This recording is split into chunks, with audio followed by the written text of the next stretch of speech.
કે જીવનમાં ડગલે ને પગલે આપણી કોઈ જગ્યાએ રક્ષા થતી હોય તો સમજવું આપણો ઠાકોરજી આપણી રક્ષા કરી રહ્યો છે, ભગવાન આપણી રક્ષા કરી રહ્યો છે. પણ આપણને એમ છે કે તો મેં મારી બુદ્ધિથી બચી ગયો.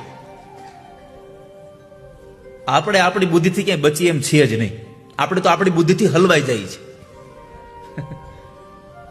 તમારી બુદ્ધિ તમને ફસાવી દે છે, પણ જે દિવસે ઠાકોરજીની મરજી થઈ ત્યારે તમે છૂટી શકશો, ત્યારે તમે બચી જશો.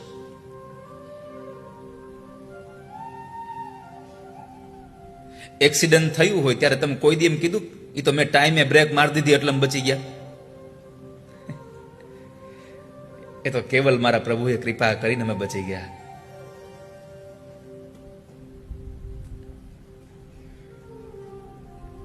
પેલું પ્લેન ક્રેશ થયું, એમાંથી એક માણસ બચ્યો.